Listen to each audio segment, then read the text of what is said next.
as we speak, Hamas is still holding hostage these people. So I want sensitivity. I'd like to thank Channel 4 to actually thank them a lot. They are literally the only people out there that are probably from the UK side of things on a mainstream purpose news media outlet that's highlighting the historical injustices and genocide and land invasion and, you know, expelling the natives from Israel and creating Israel. Look, we all know that World War II would have made very traumatic families, grandparents. So you would have had the average West feeling guilty because we didn't save the Jews in time. We didn't save 6 million of them. We didn't save the Polish. We didn't save the LGBT. It took us ages to get to exterminate Hitler, basically. And so one group of Jews that were invited into Palestine, they later didn't want the British Empire there anymore, and the Ottoman Empire was almost empty, you know, going off the map is what I'm trying to say. And so there's a dispute or a couple of bombs thrown or something like that. Basically, the USA and the UK have nothing to do with Israel once they start setting it up, after they've expelled like 700,000 native Palestinian people. And the relationship, we get too close, too cozy with Israel.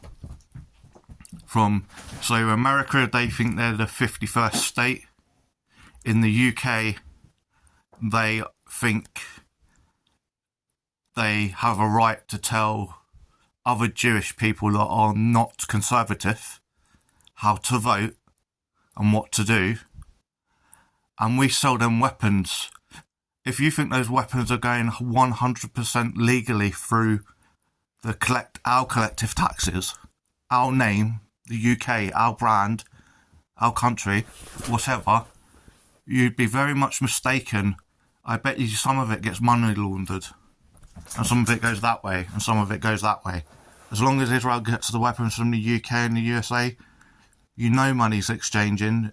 You can't trust any Conservative MP. Do you know what conservatism is? Traditions. Yet we all have different traditions, and the average Conservative traditions from our ancestors and their ancestors, you know, was things like slavery, ignoring South Africa apartheid, ignoring the actual Israeli and Palestinian apartheid. But it's worse than that. It is basically a human experiment on weakening the people and controlling them and putting them in an open air prison and watching them like it's fucking entertainment.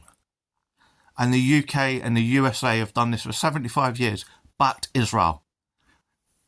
If I attack Britain and I lived in, I don't know, Australia, or I lived in Canada, or I lived in Russia, and I say that British people, that British government, that British state, they normally mean the party. The political party. When they say state, they mean the military, they mean the opposition, the religious groups, and the elites.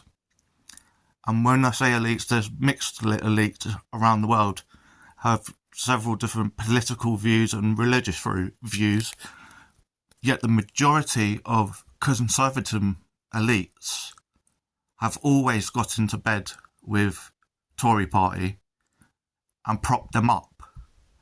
And the same in the USA. conservatives and elites have always got in bed with GOP Republicans, and they prop them up. Now, they're hundreds of years old, and they're slightly starting to die out. And this is why people like Rupert Murdoch have been interfering in UK politics for at least 30 to 60 years, alongside Australian media and politics, and the same in the USA. And all Rupert Murdoch does is, well, I'm such a big elite, I'm such a, billionaire, I can't turn around and say, oh, I don't think we should pay taxes. Oh, I don't think we should give a living wage.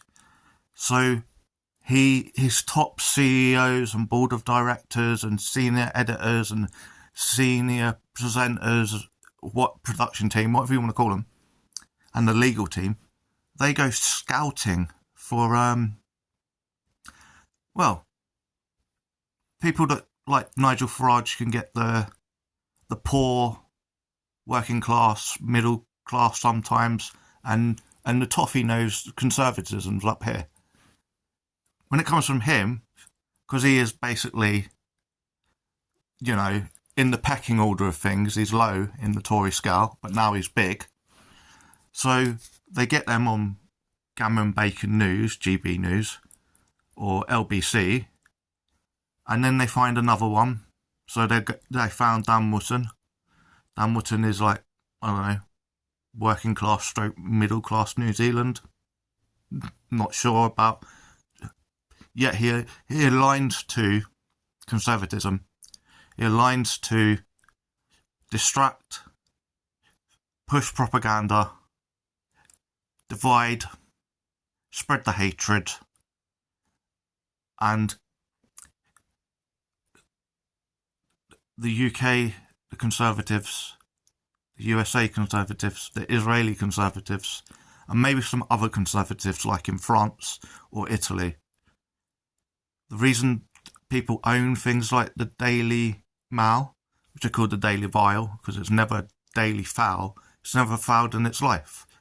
The Daily Mail supported Hitler and the Nazis. And we shouldn't have, once we won the war, we should have said, we're taking your newspaper license away. But we didn't.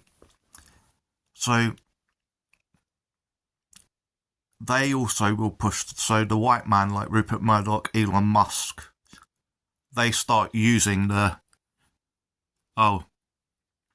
you're anti-Semitic because you dare challenge Israel. You're anti-Semitic because you dare challenge the war criminal Bibi, B-I-B-I, whatever his name is, not the point. Hamas could have been slaughtered between the 1980s, it was roughly created, to 2023. You don't think the best surveillance in the world, and then they sell it to America, and then they sell it to the UK, they sell it to China, they sell it to Europe.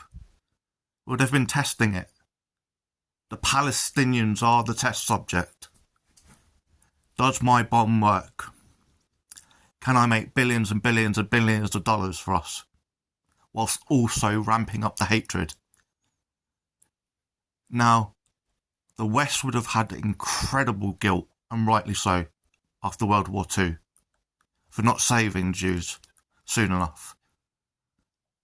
Yet the Conservatives at the time saw a way of apologising to the Jews and giving them Palestine, whilst also it made them smile, the bigotry. They thought, wow, we can kill Muslims and Arabs and get away with it. Because no one is going to be anti-Semitic without being absolutely torn apart. And so they sell weapons to each other. And the Palestinians are the fucking test subjects. They're the test subjects for the gas, the phosphorus gas, the best missile, the best bullets. And both sides, the Israeli people and the Palestinians, have been radicalised to hate each other. And that's